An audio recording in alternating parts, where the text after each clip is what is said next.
Oke, Assalamualaikum warahmatullahi wabarakatuh. Nama saya Muhammad Faiz Fadil dengan NIM 2006031100063. Di sini saya akan menjelaskan tentang website-website yang telah ditugaskan. Mulai dari yang pertama, saya akan menjelaskan tentang website PubChem. Website PubChem ini memungkinkan kita untuk mengeksplor senyawa-senyawa kimia yang kita inginkan dan melihat berbagai informasi dari senyawa-senyawa tersebut. Sebagai contoh, kita akan menulis flavonoid di sini. Nah, di sini sudah keluar berbagai macam informasi mengenai beberapa senyawa-senyawa flavonoid. Kita pilih salah satunya yang paling atas saja. Di sini ada senyawa galangin. Di website ini memungkinkan kita untuk melihat struktur secara 2 dimensi dan 3 dimensi dengan berbagai informasi lainnya. Dengan ada bahayanya, rumus molekulnya, nama lainnya, massa molar dan lain segala macam. Dan jika kita lihat di sebelah kanan di sini ada kontennya, ada beberapa konten 19, dan kita mulai dari yang pertama. Kita bisa mengklik satu-satu struktur. Di sini ada struktur 2 dimensi dan 3 dimensinya. Nah, untuk struktur 3 dimensi memungkinkan kita untuk melihat dari berbagai model ball and stick, atau kita model stick, wireframe, dan space filling. Kita juga bisa menunjukkan hidrogennya atau tidak. Kemudian kita bisa menganimasikannya dengan mengklik bagian animate ini. Kita bisa melihat dari sisi mana saja.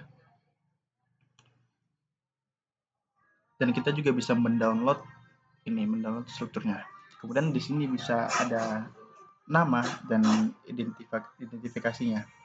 Di sini ada IUPAC name-nya. Ada banyak di sini dan ada conical smilesnya, kode smilesnya yang bisa kita pakai nanti. Ada rumus molekuler dan sebagai macamnya. Kemudian ada sifat fisika dan sifat kimianya yang kita bisa cari informasinya, melting point-nya dan segala macam. Sampai di sini ada NMR spektranya, spektra NMR-nya. Yang di sini ada spektra dari GSMS, ada massa dan lain-lain. LCMS juga ada dan banyak. Di sini juga kita bisa melihat penggunaannya, ada dalam farmasi dan biokemistri, ada toksisitasnya dan segala macam. Dan juga di sini kita bisa mendownload senyawa ini dengan mengklik download ini. Nah, di sini memungkinkan kita untuk mendownload berbagai macam, download data, display, atau download struktur 2 dimensi dan 3 dimensi. Dan kita juga bisa mendownload dari berbagai format. Kita bisa mendownload dengan berbagai format ini. Jika kita ingin mendownload, langsung download aja. Begitulah website PubChem yang bisa kita gunakan. Kemudian kita lanjut ke RCSB PDB, Protein Data Bank. Website ini memungkinkan kita untuk melihat data-data dari protein apa saja yang kita bisa cari di sini. Sebagai contoh, kita memasukkan kode 3ERT. Jadi contoh 3ERT. Loading.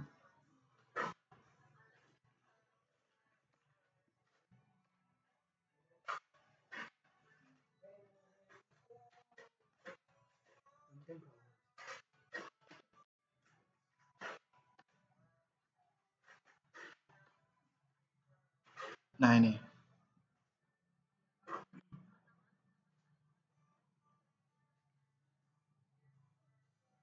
Masih loading. Nah, kode 3ERT ini merupakan kode dari penyakit kanker payudara yang bernama Human Estrogen Receptor Alpha.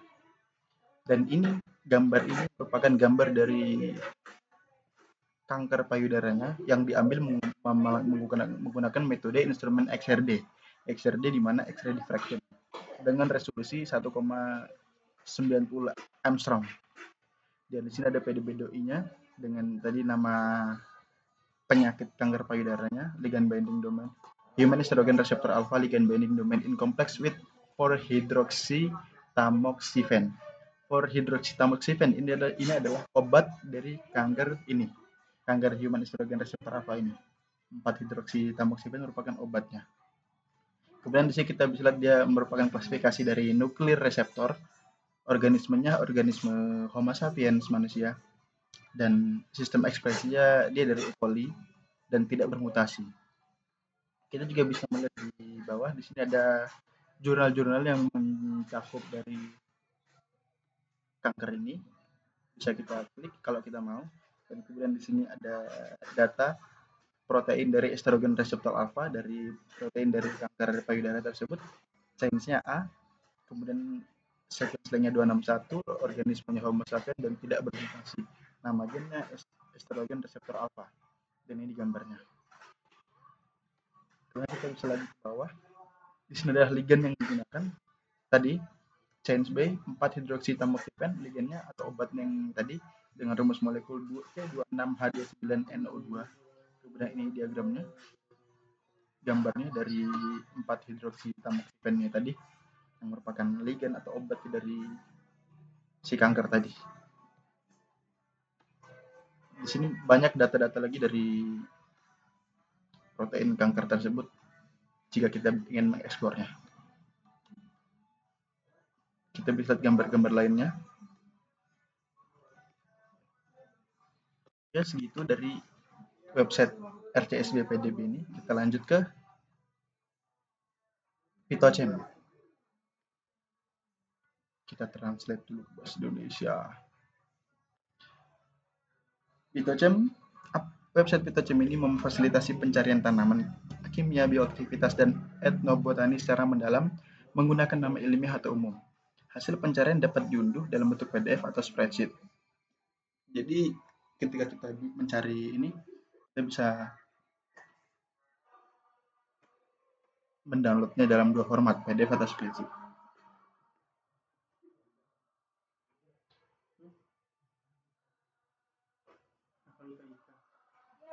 Sebagai contoh, kita masukin tanaman Acalypha indica. Ya, tidak ada. Apa saya salah tulis ya? Acalypha. Nah, ini salah tulis. Ramuan kanker. Common name kita bisa lihat ini cancer herb, obat herbal kanker, dan macamnya bisa dipakai. Malaria dan segala macam. Dan di sini kita bisa melihat data view-nya. Kita melihat di sini ada nama-nama kimianya. 1 inositol monomethyl ether. Senyawa kimia ini berada di daun dari tanaman tersebut. Kalau yang bawahnya tadi 2 metilan traquinone berada di seluruh tumbuhannya, di plantnya, dan ini di daunnya, dan ini referensinya. Kita bisa mencari senyawa-senyawa kimia yang tergandung di berbagai macam bagian tanamannya, yang berada di bagian tanaman, berserta dengan referensinya. Kita bisa mengeksplor tanaman apa saja atau apapun itu. Kemudian kita lanjut ke Chemspider. Spider. Chemspider ini kurang lebih sama seperti PubChem. Memungkinkan kita untuk mencari senyawa-senyawa kimia berdasarkan nama sinematik atau nama lain, trade name, nomor registrasi, kode SMILES, LEN CHL or CSID. Sebagai macam di sini ada tadi di PubChem. Nih, ada LEN CHL-nya, ada LEN CHL key-nya, Canonical Smile, dan segala macam. Coba kita tulis flavon aja di sini.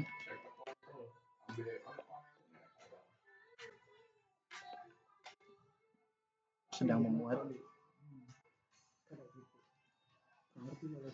Nah, di sini muncul flavon dengan rumus molekul C15H10O2.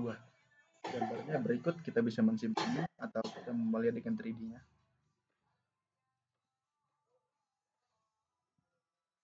Kita juga bisa mencari senyawa-senyawa lain yang kita inginkan. Di sini memungkinkan kita untuk melihat nama dari senyawa tersebut, sifat-sifatnya, eksperimen multipoint. Jadi berdasarkan eksperimen dan segala macam, toksisitas, keamanan, bahaya, dan lain-lain, bioaktivitasnya, dan lain-lain. Ada spektranya juga kurang lebih sama seperti PubChem. Oke, sekarang kita lanjut ke UniProt. UniProt ini memungkinkan kita untuk mencari data-data protein, kurang lebih seperti RCSB, tapi kita juga bisa mencari protein-protein yang lain. Kita contoh,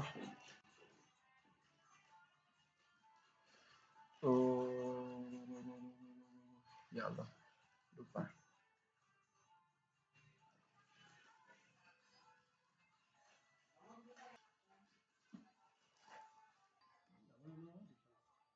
Nah, kita coba mencari cancer, protein dari kanker. Nah, di sini ada banyak dengan berbagai kode dan nama dan organismenya. Rata-rata di sini organisme manusia semua, Homo sapiens, kanker manusia, dan di sini ada berbagai kodenya. Coba kita mengklik yang paling atas.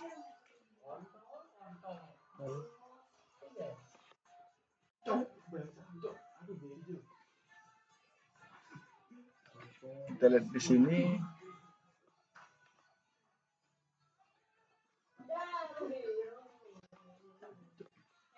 Nah, di sini ada Q9D238. Proteinnya dihapus dalam protein kanker paru-paru dan esofagus 1. Gennya gen DLEC1. Statusnya UniProt KB ini, statusnya organismenya sama Homo sapiens manusia karena rata-rata sama manusia.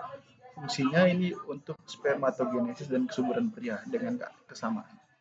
Mungkin memainkan peran penting dalam bentuk kepala dan ekor sperma, dan kesamaan dapat bertindak sebagai penekan tumor dan menghambat proliferasi sel. Fungsi dari protein ini. Nah, di sini kita bisa melihat ada aspeknya dengan ketentuannya, komponen seluler, fungsi molekuler, ada bagian-bagiannya. Kita bisa mengklik dan langsung menuju ke referensinya, jurnal-jurnalnya. Ada kata kunci di sini yang kita bisa gunakan untuk mencari di lainnya nanti, basis data enzim dan jalur, nama proteinnya. Kita translatekan kembali ke English. Nah, di sini ada nama proteinnya, nama gennya, nama organismenya, dan banyak data lagi. Ini ada gambarnya, lokasi subselulernya, dan begitu banyak data yang disajikan di UniProt ini. Kita lanjut ke website Swiss Target Prediction. Swiss Target Prediction merupakan website yang memungkinkan kita untuk memperkirakan target makromolekul yang paling mungkin dari sebuah molekul kecil yang dianggap bioaktif. Prediksi ini didasarkan pada kombinasi kemiripan 2 dimensi dan 3 dimensi dengan perpustakaan berisi 370.000 zat aktif yang diketahui pada lebih dari 3.000 protein dari 3 spesies berbeda. Nah, untuk menggunakan ini website ini, kita bisa menggunakan kode smiles yang akan ditempelkan di kotak ini. Kode smiles bisa kita dapatkan dari mana? Dari website PubChem tadi. Sebagai contoh, kode smiles dari flavonoid tadi, yang ini kita salin aja. Kita copy, kita gunakan di sini. Kita langsung paste dan memprediksikan target.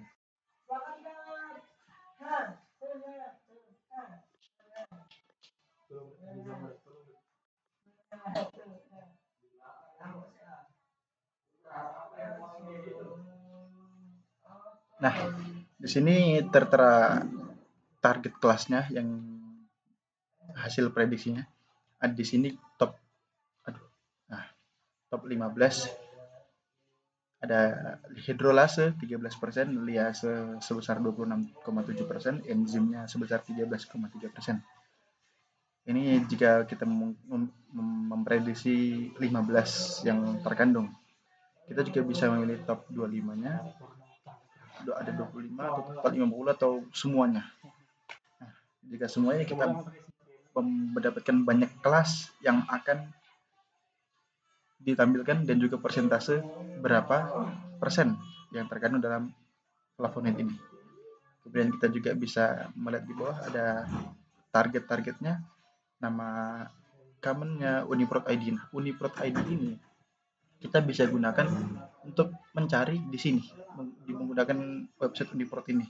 Kita salin ID-nya di pencarian ini. Jadi 3 website ini antara PubChem, Swiss Target Prediction dan Uniprot itu bisa saling berkesinambungan hanya dengan mensalin mengcopy paste ID-nya. Jadi seperti itu. Kemudian kita lanjut ke Open Data NCATS.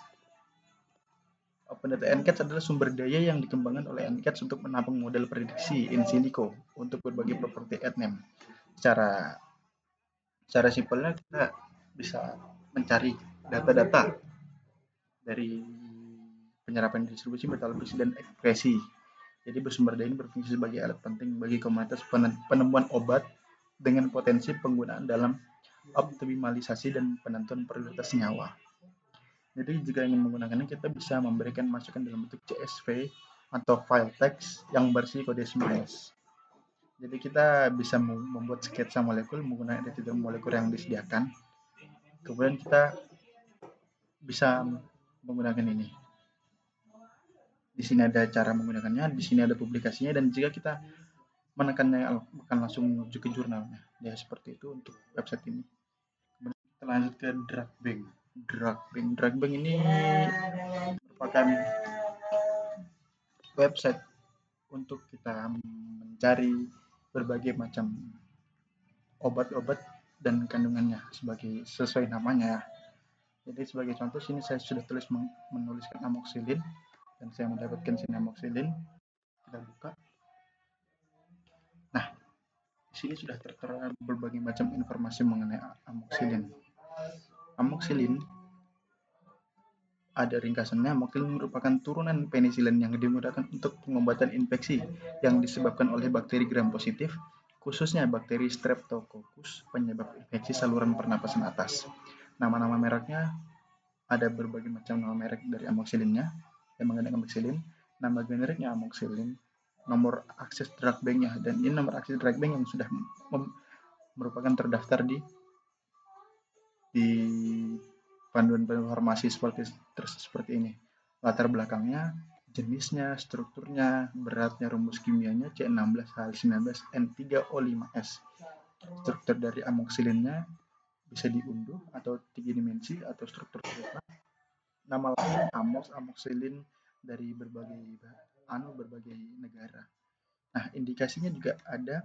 Amoxicillin sendiri diindikasi untuk mengobati infeksi bakteri yang rentan pada telinga, hidung, tenggorokan, saluran genitourinary, kulit, struktur kulit, dan saluran pernapasan bagian bawah. Sebagai macam lainnya.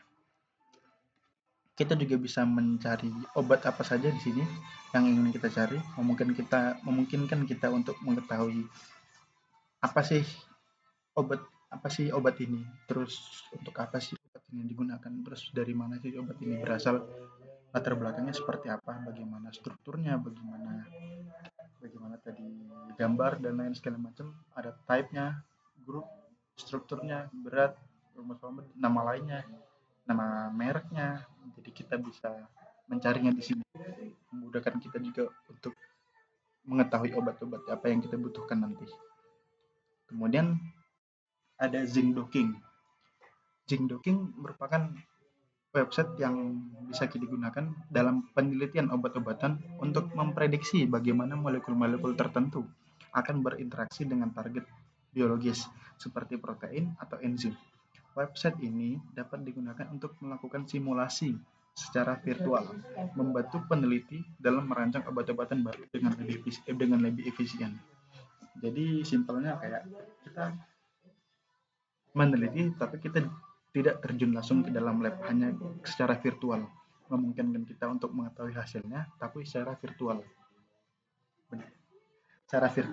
Jadi kita berinteraksi dengan senyawa-senyawa yang kita inginkan, sehingga ingin menjadi apa, misal ingin menjadi obat-obatan yang tadi saya sebutkan atau menjadi apapun itu dengan berbagai senyawa yang dibutuhkan. Kita tidak terjun ke dalam lab, namun kita bisa merancangnya dalam virtual ini. Jadi kita memprediksikan terlebih dahulu sebelum nantinya kita mengetahui hasilnya bagus atau tidak. Jadi kalau bagus, kita bisa melakukannya secara nyata di laboratorium. Namun jika misalnya kurang bagus, kita bisa berbenah terlebih dahulu tanpa mengeluarkan biaya yang over untuk trial error di laboratorium. Jadi seperti itu. Untuk penggunaannya, kita bisa ini getting started. Kemudian kita mencari di sini, di sini kita coba reseptor. Sebenarnya untuk zinc docking ini juga memerlukan software khusus, aplikasi khusus untuk melakukan docking. Ini hanya sebagian kecil untuk mengetahui senyawa-senyawanya, untuk ibaratnya hanya ringkasan untuk mengetahui apa sih zinc docking ini gitu.